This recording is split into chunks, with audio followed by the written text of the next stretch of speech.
Hello അസ്സലാമു അലൈക്കും. എല്ലാവർക്കും പുതിയൊരു വീഡിയോയിലേക്ക് സ്വാഗതം. ഇന്നത്തെ നമ്മുടെ റെസിപ്പി വെണ്ടക്ക കറിയാണ് കേട്ടോ. തേങ്ങ അരക്കാതെ ചോറിൻ്റെ കൂടെ കഴിക്കാൻ പറ്റിയ അടിപൊളി വെണ്ടക്ക കറിയാണ്. ഇതിൽ ഞാൻ 1-2 സാധനങ്ങളൊക്കെ ചേർക്കുന്നുണ്ട് കേട്ടോ. അപ്പോൾ എങ്ങനെ ഇത് ഉണ്ടാക്കാൻ നോക്കാം. നല്ല ടേസ്റ്റിയാണ് കേട്ടോ. നമുക്ക് ആദ്യം തന്നെ വെണ്ടക്ക ഒന്ന് വറുത്തെടുക്കണം. അപ്പോൾ അതിന് വേണ്ടിയിട്ട് കുറച്ച് ഒരു 1-1.5 ടീസ്പൂൺ മാത്രം വെളിച്ചെണ്ണ ഒഴിച്ചു കൊടുക്കാം. ഇനി എണ്ണ ചൂടായി വരുമ്പോൾ ഒരു മീഡിയം ടു ലോ ഫ്ലെയിമിലേക്ക് ഇട്ട് കൊടുത്തിട്ട് ഒരു 10 വെണ്ടയ്ക്കാണ് ഞാൻ എടുത്തിട്ടുള്ളത്. അത് ഇതിലേക്ക് ഇട്ട് കൊടുക്കാം. ഇനി നമുക്ക് 2 മിനിറ്റോളം ഒന്ന് ഫ്രൈ ചെയ്തെടുക്കാം കേട്ടോ. അപ്പോൾ ഇതെന്തായാലും ചെയ്യണം. ഇങ്ങനെ ചെയ്താലുള്ളൂ ആ വെണ്ടയ്ക്കത്ത് ആ ഒരു വഴുപ്പൊക്കെ ഒന്ന് പോയി കിട്ടുള്ളൂ. അപ്പോൾ ഇങ്ങനെ ചെയ്തിട്ട് വെക്കുമ്പോഴാണ് നമ്മുടെ കറിക്ക് നല്ലൊരു ടേസ്റ്റ് കിട്ടുന്നത്. കൂടുതലായിട്ടും വേണ്ട, ഒരു 2 മിനിറ്റ് മീഡിയം ടു ലോ ഫ്ലെയിമിലിട്ട് ചെയ്തെടുത്താൽ മതി. അപ്പോൾ തേങ്ങ അരക്കാത്ത ഒരു വെണ്ടക്ക കറി നമ്മൾ പല രീതിയിലും തയ്യാറാക്കലുണ്ട്. അപ്പോൾ ഇത് ഞാൻ എല്ലാത്തിനും വ്യത്യസ്തമായിട്ട് 1-2 ഐറ്റംസ് ഇതിൽ ചേർക്കുന്നുണ്ട് കേട്ടോ. പിന്നെ വളരെ എളുപ്പത്തിൽ ആർക്ക് വേണമെങ്കിലും തയ്യാറാക്കും ചെയ്യാം. കൂടുതൽ റിസ്ക് ഒന്നുമില്ല, സിമ്പിൾ റെസിപ്പിയാണ്. അപ്പോൾ ഈ രീതിയിൽ നമ്മൾ കറി തയ്യാറാക്കിയിട്ടുണ്ടെങ്കിൽ നമുക്ക് 1-2 ദിവസമൊക്കെ ഇത് നമുക്ക് ഉപയോഗിക്കാൻ പറ്റും. ഇപ്പോൾ അത് ഏകദേശം 2 മിനിറ്റ് ആയിട്ടുണ്ട്. നമ്മുടെ വെണ്ടയ്ക്കൊക്കെ ഇവിടെ ഫ്രൈ ആയി വന്നിട്ടുണ്ട്. അപ്പോൾ ഇത്ര മതി. ഇനി നമുക്ക് കറി തയ്യാറാക്കാം കേട്ടോ. അപ്പോൾ അതിന് ഞാൻ മണ്ണിൻ്റെ ചട്ടിയാണ് കേട്ടോ എടുത്തിട്ടുള്ളത്. അപ്പോൾ അത് നമുക്ക് ചൂടായതിൻ്റെ ശേഷം അതിലേക്ക് ഒരു 2 ടേബിൾ സ്പൂണോളം വെളിച്ചെണ്ണ ഒഴിച്ചു കൊടുക്കുക. അപ്പോൾ വെളിച്ചെണ്ണനെ നിങ്ങൾ ചേർത്ത് കൊടുക്കുക. അപ്പോഴേ നാടൻ ടേസ്റ്റ് കിട്ടുള്ളൂ. എണ്ണ ചൂടായി വരുമ്പോൾ അതിലേക്ക് 1 ടീസ്പൂൺ കടുക് ഇട്ട് കൊടുക്കുക. പിന്നെ അതുപോലെ തന്നെ ഒരു 1/4 ടീസ്പൂണിൻ്റെ അടുത്ത് ഉലുവ ചേർത്ത് കൊടുക്കുക. ഉലുവ കൂടുതലായി പോവരുത്. കൂടുതലായാലും ഒരു കയ്പിൻ്റെ ഒരു ടേസ്റ്റ് വരും. ഇനി ഈ ഉലുവയും കടുകും എല്ലാം കൂടി നല്ലപോലെ പൊട്ടി വരുമ്പോൾ ഇതിലേക്ക് ഒരു ഉണക്കമുളക് ചേർത്ത് കൊടുക്കുക കേട്ടോ. പിന്നെ അതുപോലെ തന്നെ കുറച്ച് കറിവേപ്പിലയും കൂടി ചേർത്ത് കൊടുക്കുക. എന്നിട്ട് ആ ഉണക്കമുളകും കറിവേപ്പിലയും നല്ലപോലെ ഒന്ന് മൂത്ത് വരുമ്പോൾ ഇതിലേക്ക് ചുമന്നുള്ളിയാണ് ചേർത്ത് കൊടുക്കുന്നത്. അപ്പോൾ ഒരു 6 ചുമന്നുള്ളി ചെറുതായി മുറിച്ചതാണ് കേട്ടോ ചേർത്ത് കൊടുക്കുന്നത്. പിന്നെ ഒരു സവാളയും കൂടി മുറിച്ചത് ചേർത്ത് കൊടുക്കുന്നുണ്ട്. അപ്പോൾ ഈ ഒരു സവാളക്ക് പകരം നിങ്ങൾക്ക് ചുമന്നുള്ളി തന്നെ ചേർക്കാം. അപ്പോൾ ഒരു 20-25 ചുമന്നുള്ളി എടുത്താൽ മതി. സവാള ഞാനിവിടെ വലിയൊരു സവാളയാണ് കേട്ടോ എടുത്തിട്ടുള്ളത്. പിന്നെ അതുപോലെ തന്നെ സവാള മുഴുവനായിട്ടും വാടി കിട്ടണം കേട്ടോ. ഒരു പകുതി വാടിയാലൊന്നും പോരാ, നല്ലപോലെ വാടണം. ഇനി ഇതിലേക്ക് ഒരു 8 വെളുത്തുള്ളി ചെറുതായി മുറിച്ചതാണ് ഞാൻ ചേർത്ത് കൊടുക്കുന്നത്. ഇനി ഇതെല്ലാം കൂടി നല്ലപോലെ ഇളക്കി യോജിപ്പിച്ചെടുക്കുക കേട്ടോ. എന്നിട്ട് ആ ഒരു പച്ചമണം മാറുന്നവരെ നമുക്ക് ഇളക്കി കൊടുക്കണം. ഇപ്പോൾ അതാ നല്ലപോലെ ഒന്ന് വാടി കിട്ടിയിട്ടുണ്ട്. ഇനി നമുക്കിതിലേക്ക് മസാലപ്പൊടികളൊക്കെ ചേർത്ത് കൊടുക്കാം. കണ്ടോ, അത്യാവശ്യം നല്ലപോലെ തന്നെ വാടി കിട്ടിയിട്ടുണ്ട്. ഇനി ഞാൻ ചേർത്ത് കൊടുക്കുന്നത് 1.5 ടീസ്പൂണോളം മുളക് പൊടിയാണ് കേട്ടോ. അപ്പോൾ കാശ്മീരി മുളക് പൊടിയാണ് വേണ്ടിച്ചെങ്കിൽ അത് ചേർത്ത് കൊടുക്കുക. അപ്പോൾ അത് അത്യാവശ്യം എരിവുള്ളൊരു കറി ആയതുകൊണ്ട് തന്നെ ഞാൻ എരിവുള്ള മുളക് പൊടിയാണ് കേട്ടോ ചേർത്ത് കൊടുത്തിട്ടുള്ളത്. അപ്പോൾ നിങ്ങളുടെ എരിവിനനുസരിച്ച് ചേർത്ത് കൊടുക്കുക. പിന്നെ ഒരു 1/2 ടീസ്പൂൺ മഞ്ഞൾപ്പൊടി ചേർത്ത് കൊടുക്കുന്നുണ്ട്. പിന്നെ അതുപോലെ തന്നെ ഒരു 2 ടീസ്പൂണോളം മല്ലിപ്പൊടിയും കൂടി ചേർത്ത് കൊടുക്കുന്നുണ്ട്. അപ്പോൾ ചില ആളുകളൊക്കെ നമ്മൾ തേങ്ങ അരക്കാതെ കറി വെക്കുമ്പോൾ മല്ലിപ്പൊടി ചേർക്കാറില്ല കേട്ടോ. മല്ലിപ്പൊടി ചേർത്താലുള്ളൂ നമ്മുടെ കറി ഒന്നും കൂടി ഒന്ന് കുറുകിയ രീതിയിൽ കിട്ടുള്ളൂ. ഇനി ഈ പൊടികളുടെയൊക്കെ പച്ചമണം പോകുന്നവരെ 1 മിനിറ്റോളം ലോ ഫ്ലെയിമിലിട്ടിട്ട് നമുക്ക് നല്ലപോലെ ഈ എണ്ണയിലൊന്ന് വഴറ്റിയെടുക്കണം.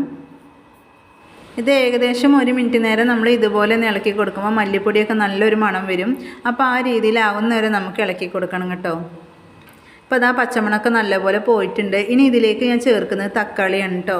അപ്പോൾ ഒരു തക്കാളിയാണ് ചേർക്കുന്നത്. നല്ല പഴുത്ത തക്കാളിയാണ്. ഇതിൽ നമ്മൾ വേറെ പുളിയും കുറച്ച് ചേർക്കുന്നുണ്ട്. അപ്പോൾ അതുകൊണ്ട് തന്നെ തക്കാളി ഒന്ന് മാത്രം ചേർത്താൽ മതി. തക്കാളി ചേർത്തിട്ട് നല്ലപോലെ ഇളക്കി കൊടുക്കുക. അതിന് ശേഷം 2 പച്ചമുളകും കൂടി ചേർത്ത് കൊടുക്കുക കേട്ടോ. അപ്പം മുളക് പൊടി ഞാൻ 1.5 ടീസ്പൂൺ ചേർത്തിട്ടുണ്ട്. നല്ല എരിവുള്ള മുളക് പൊടിയാണ്. പിന്നെ അതുപോലെ തന്നെ 2 പച്ചമുളകും ചേർത്തിട്ടുണ്ട്. അപ്പോൾ അത്യാവശ്യം എരിവ് ഉണ്ടാവട്ടെ ഈ കറിക്ക്. അപ്പോൾ നിങ്ങളുടെ എരിവിനനുസരിച്ച് പച്ചമുളകൊക്കെ ചേർത്ത് കൊടുക്കുക.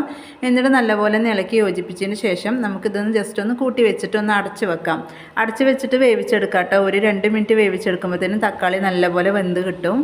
അപ്പോൾ അതാ ഞാനിവിടെ അടച്ച് വെച്ചിട്ട് 2 മിനിറ്റ് ആയപ്പോഴേക്കും തക്കാളിയൊക്കെ നല്ലപോലെ വെന്ത് ഉടഞ്ഞ് വന്നിട്ടുണ്ട് കേട്ടോ. ഇനി നമുക്ക് നല്ലപോലെ ഇളക്കിയിട്ട് ഇങ്ങനെ തവി വെച്ചിട്ട് ഇതുപോലെ ഇങ്ങനെ ആക്കി കൊടുത്താൽ പെട്ടെന്ന് തന്നെ ഒന്നും കൂടെ ഒന്ന് ഉടഞ്ഞ് വരും.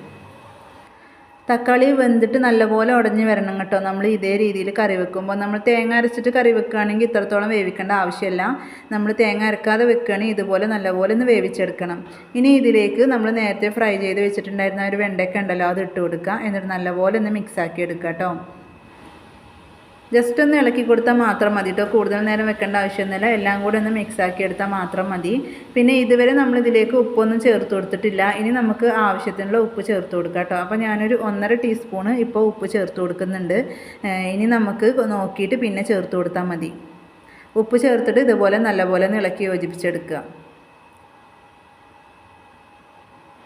അപ്പോൾ വെണ്ടയ്ക്കൊക്കെ ചേർത്ത് ഉപ്പൊക്കെ ഇട്ട് കൊടുത്ത് നല്ലപോലെ ഇളക്കി യോജിപ്പിച്ചെടുത്തിട്ടുണ്ട്. ഇനി ഇതിലേക്ക് ഞാൻ ഒഴിച്ചു കൊടുക്കുന്നത് പുളിവെള്ളമാണ് കേട്ടോ. അപ്പോൾ വാളൻ പുളിയാണ് ഞാൻ പിഴിഞ്ഞ് ഒഴിച്ചു കൊടുക്കുന്നത്. ഒരു നാരങ്ങ വലുപ്പത്തിലാണ് കേട്ടോ എടുത്തിട്ടുള്ളത്. എന്നിട്ട് അത് വെള്ളത്തിലിട്ട് നല്ലപോലെ കുതിർത്തതിന് ശേഷം അത് ഒഴിച്ചു കൊടുക്കുന്നത്. അതിൻ്റെ കൂടെ തന്നെ ഒരു അരക്കപ്പ് വെള്ളം കൂടി ഞാൻ ഇതിലേക്ക് ചേർത്ത് കൊടുക്കുന്നുണ്ട് കേട്ടോ. അപ്പോഴേ നമുക്ക് കറി ഉണ്ടാവുള്ളൂ. അപ്പോൾ നിങ്ങൾക്ക് കറി എത്രയാണ് വേണ്ടിച്ചെങ്കിൽ അതിനനുസരിച്ച് വെള്ളം ചേർത്ത് കൊടുത്താൽ മതി. എന്നിട്ട് നല്ലപോലെ ഇളക്കി യോജിപ്പിച്ചെടുക്കുക.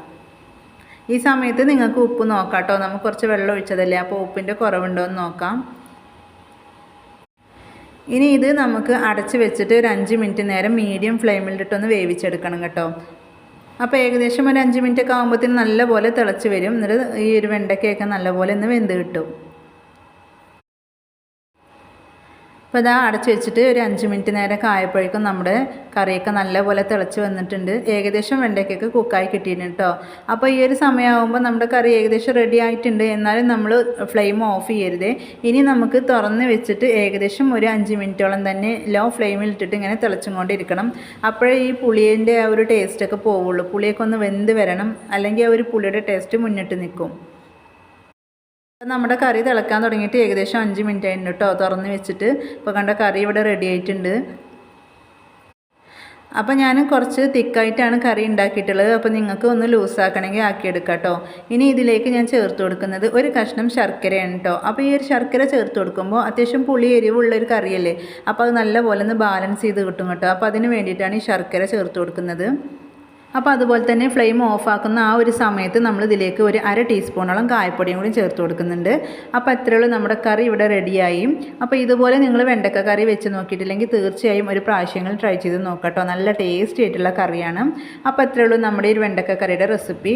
ഇഷ്ടപ്പെട്ടാൽ ഒന്ന് ലൈക്ക് ചെയ്യുക, ഷെയർ ചെയ്യുക, അഭിപ്രായങ്ങൾ അറിയിക്കുക.